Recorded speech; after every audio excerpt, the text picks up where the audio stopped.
Halo semuanya, gimana kabarnya? Aku berharap kita semua dalam keadaan yang sehat dan baik-baik saja. Untuk itu bersama saya Willy Tan, kali ini kita akan belajar sama-sama mengenai how to be a great MC. Gimana sih cara menjadi seorang MC yang baik dan benar? Untuk itu mari kita fokus dalam pelajaran kita yang satu ini. Master of Ceremony, apa tuh artinya? Artinya adalah orang yang bertanggung jawab terhadap jalannya sebuah acara agar tepat waktu, meriah, dan berkesan. Saya mau garis bawahi agar tepat waktu. Maksudnya apa tuh? Maksudnya seorang MC harus bisa menjalankan acara sesuai dari rundown yang ada. Meriah dan berkesan, bagaimana kita membuat sebuah atmosfer acara yang meriah dan berkesan. Tujuannya apa? Agar audiens kita bisa happy. Ya, apa aja tugas seorang MC? Ada 4 setidaknya. Yang pertama pemimpin, yang kedua komunikator, yang ketiga pengendali, dan yang keempat pengontrol. Kita kupas satu persatu dari pemimpin. Seorang MC harus bisa memimpin jalannya sebuah acara. Dia harus bisa make sure bahwa acara yang dia pimpin dari awal sampai akhir berjalan dengan baik. Selanjutnya komunikator. Maksudnya apa? Seorang MC bukan hanya membawakan sebuah acara, tapi dia juga harus bisa membangun hubungan antara dia dengan audiens yang ada. Tujuannya apa? Biar audiens bisa enjoy sama acara yang dia pimpin. Yang ketiga adalah pengendali. Kita nggak tahu apabila nanti mati lampu lah, atau tiba-tiba acaranya crowded, tidak sesuai dengan yang disepakati. Kita perlu mengendalikan sebuah acara agar tetap tepat pada on track-nya. Dan yang keempat, pengontrol. Maksudnya apa tuh? Kalau kita mengundang sebuah speaker dan speakernya ternyata belum hadir, atau tamu VIP-nya belum hadir, pematerinya masih terlambat datang, kita harus bisa mengontrol situasi agar bisa tetap berjalan dengan baik. Kita nggak mungkin bilang ke audiens bahwa mohon maaf karena speakernya belum datang. Nggak boleh. Kita harus bisa berpikir kreatif bagaimana caranya kita mengemas sebuah acara tanpa ada cacat sedikit pun. Nah, ini adalah tugas MC yang perlu kita kuasai dan perlu kita perhatikan bersama. Master of Ceremony itu bukan Superman. Karena Master of Ceremony adalah super team. Maksudnya apa? Kalau Superman berarti dia mengandalkan kemampuan dia, kepintaran dia untuk memimpin sebuah jalannya acara. Padahal bukan itu esensinya. Seorang Master of Ceremony harus bisa bonding, harus bisa komunikasi, harus menjalin hubungan dengan segenap panitia-panitia yang terlibat. Karena seorang MC nggak bisa menjalankan sebuah acara tanpa ada panitia yang membantu di belakangnya. Untuk itu jangan sampai kita tinggi hati ya. Oh, sebagai seorang MC berarti aku masternya ya. Betul, kamu masternya. Tapi tetap ada orang-orang yang membantu kamu di belakangnya. Bukan Superman, tapi kita adalah super team. Seperti itu ya. MC sebagai super team berarti kita harus bisa memiliki nilai dan kepercayaan diri yang baik. Akan aneh rasanya apabila ada seorang MC yang memimpin sebuah jalannya acara tapi dia nggak pede. Dia minder katakanlah, dia gugup atau dia terserang demam panggung. Atmosfernya berasa. Kalau MC-nya semangat, MC-nya antusias, MC-nya meriah, pasti audiens juga bisa merasakan atmosfer positif itu. Ya, yang kedua harus punya mental yang baik dan menyenangkan. Mental yang baik maksudnya apa? Jangan sampai kita berpikir bahwa oke, semuanya akan aman sama saya. No, kita harus punya sikap yang rendah hati. Kita bukan Superman loh, tapi super team. Karena aku butuh bantuan dari banyak pihak yang mensupport acara ini. Dan menyenangkan, maksudnya apa? Apabila kita punya problematika, punya persoalan, punya permasalahan di luar sana, jangan dibawa-bawa ke dalam acara. Jangan biarkan mood kita menghancurkan acara yang ada.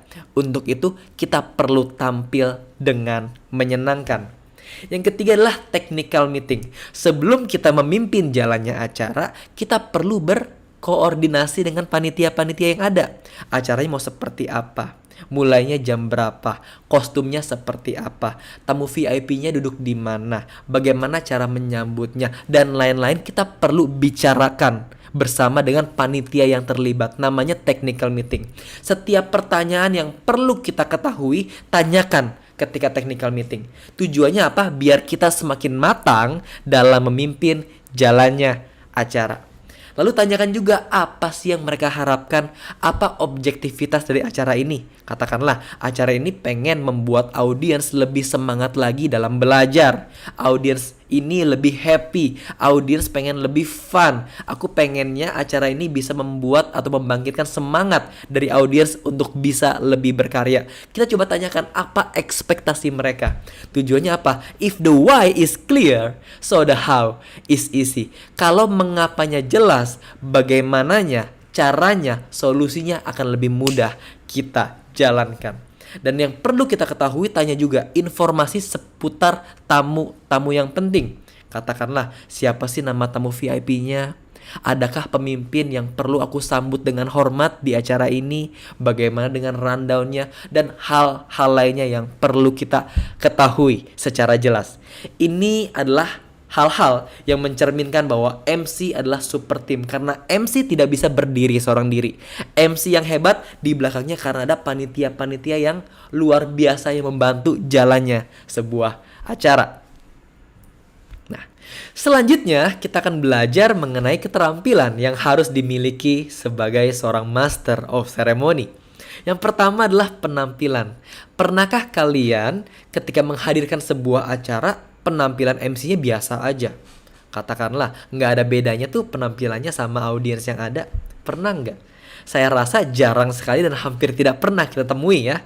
Seorang MC harus bisa memiliki kostum, busana, cara berpenampilan yang baik dan berbeda dibandingkan dengan audiensnya. Karena kita adalah masternya, Master of Ceremony. Yang kedua adalah sikapnya. Kita perlu menanamkan sikap, attitude, manner yang baik. Untuk itu dalam memimpin sebuah acara, perhatikan nilai atau unsur-unsur etika dalam berkomunikasi. Yang ketiga adalah bahasa. Kita perlu cari tahu dengan panitia kita. Kira-kira target audiensnya itu usia berapa ya? Apakah anak-anak? Apakah remaja? Apakah dewasa muda? Apakah para senior? Kita perlu mengerti. Karena masing-masing target audiens kita itu beda-beda cara menyampaikannya. Untuk itu, ketahuilah siapa audiens kita sehingga kita bisa menentukan gaya bahasa yang tepat untuk audiens kita. Dan yang keempat adalah wawasan. Coba baca buku juga. Misalkan kita dituntut untuk menjadi seorang MC dalam acara kepolisian, kedokteran, atau profesi-profesi yang lainnya. Kita perlu coba cari tahu mengenai profesi itu. Sehingga tujuannya bukan hanya sekedar membawakan sebuah acara, tapi kita juga punya wawasan seputar prestasi, seputar profesi, atau seputar event yang kita bawakan. Tips persiapan menjadi Master of Ceremony. Yang pertama adalah mental. Tentunya sebagai seorang Master of Ceremony, kalau gugup atau grogi adalah hal yang wajar terjadi. Tapi yang paling penting adalah kita mengerti ketika kita sedang gugup bagaimana ya cara mengatasinya. Nah, caranya adalah coba pikirkan atau bayangkan hal-hal yang positif. Bayangkan acaranya begitu meriah, acaranya begitu lancar karena kamu membawakannya begitu mengesankan. Coba bayangkan hal itu sehingga tujuannya apa? Kamu bisa mempersiapkan mental kamu dengan baik ketika sedang memimpin acara. Yang kedua adalah konsep acaranya. Kita perlu ngerti konsepnya seperti apa. Coba tanyakan sama panitia, pengen dibawakan dengan cara atau gaya yang seperti apa. Yang ketiga, kostum. Jangan sampai salah kostum. Misalnya, kita lagi hadir di acara ulang tahun anak-anak, tapi kita pakai jas warna hitam, kemeja, dasi, celana, sepatu pantopel. Akan tidak seru kalau dilihat sama anak-anak. Otomatis kita perlu menyesuaikannya. Misalkan kalau temanya anak-anak atau yang ulang tahun anak-anak, kita bolehlah pakai baju yang colorful, polkadot, flanel, dan pakai yang warna-warna yang cerah biar anak-anak nggak takut sama MC-nya. Dan yang terakhir adalah perangkat acara. Kita perlu ngerti bagaimana stage-nya, bagaimana podiumnya, bagaimana letak tamu VIP-nya, apakah ada alat peraga yang digunakan, dan sebagai macamnya. Ini adalah 4 tips persiapan menjadi seorang Master of Ceremony. Nah, dalam sebuah acara ada 3 jenis acara. Ada formal, semi formal, dan informal. Kita akan kupas dari segi vokalnya dulu.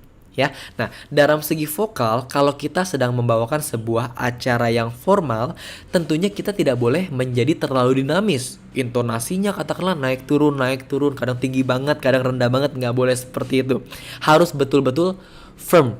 Bagaimana cara mengetahuinya? Coba ya bayangkan kita sedang membawa barang yang berat, katakanlah bawa karung yang berat. Setelah itu taruh dan hembuskan nafas kita. Aduh. Nah, ini adalah suara mikrofonis kita. Jadi ketika membawakan sebuah acara, pakai tone atau nada seperti itu. Sebagai contoh. Selamat datang para hadirin yang saya hormati. Untuk itu mari kita sama-sama saksikan acara pelantikan pejabat 2022-2023. Nah, kurang lebih seperti itu. Kita menggunakan nada yang lantang tapi firm. Tidak boleh lebih tinggi dari itu. Lalu selanjutnya adalah semi formal. Semi formal agak lebih dinamis boleh, tapi tentu ada batasannya. Kita boleh menggunakan ekspresi wajah, senyum, gerakan tangan juga boleh. Dan informal lebih hidup lagi, lebih meriah lagi. Pokoknya kamu harus betul-betul enjoy dan kamu harus betul-betul bisa membawa audiens untuk happy dalam acara yang kamu bawakan. Pokoknya kalau informal, do, re, mi, fa, sol, la, si, do, boleh dipakai semua nadanya. Oke, yang kedua adalah cue card. Cue card berisi mengenai rundown acara. Ini perlu kita pahami sama-sama. Ya, kalau perlu kita garis bawahi setiap rangkaian acara. Ada nggak sih special case-nya? Ada nggak sih special request-nya?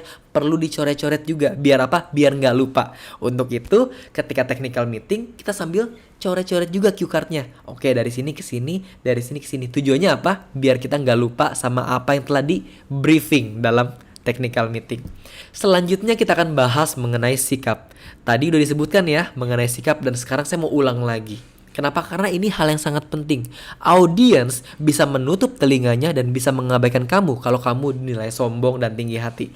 Untuk itu, sebagai seorang MC kita perlu yang namanya humble dan rendah hati. Ucapkan semuanya dengan penuh senyuman, penuh ketulusan, sehingga audiens mampu merasakan kehangatan dari acara yang kamu bawakan. Ini tipsnya. Selanjutnya, kita akan belajar mengenai opening dalam Master of Ceremony. Setidaknya ada 3 hal yang perlu kita pelajari bagaimana kita bisa membuka acara kita dengan luar biasa dan antusias. Yang pertama adalah opening with joke. Kita perlu membuka acara kita dengan sentuhan humor, dengan sentuhan kelucuan. Tujuannya apa? Biar orang lain atau audiens kita bisa enjoy. Karena acara yang kita bawakan begitu seru dan menyenangkan. Sebagai contoh, kita bisa menggunakan pantun. Makan kentang sambil minum Pepsi. Cakep. Selamat datang di pentas seni. Nah, kurang lebih seperti itu. Coba kita kemas dalam bentuk pantun yang lucu atau jenaka. Ya. Dan yang kedua adalah opening with question. Kita bisa membuka acara kita dalam bentuk pertanyaan. Selamat pagi Bapak Ibu semuanya. Gimana? Apakah sudah sarapan semuanya? Sudah ya, sarapan apa hari ini? Coba dari yang sini. Aku mau tanya dong Ibu, sarapan apa hari ini Bu? Coba kita mencairkan suasana dengan cara berinteraksi, melemparkan pertanyaan kepada audiens kita. Dan yang terakhir, opening with quote. Kalau kita membawakan quotes, kita tentu perlu menyesuaikan materi atau tema acara yang kita pimpin. Misalkan kita sedang ada atau sedang memimpin sebuah acara mengenai public speaking. Tentu kita boleh bawakan sebuah quote seperti ini. If you can speak, you can influence.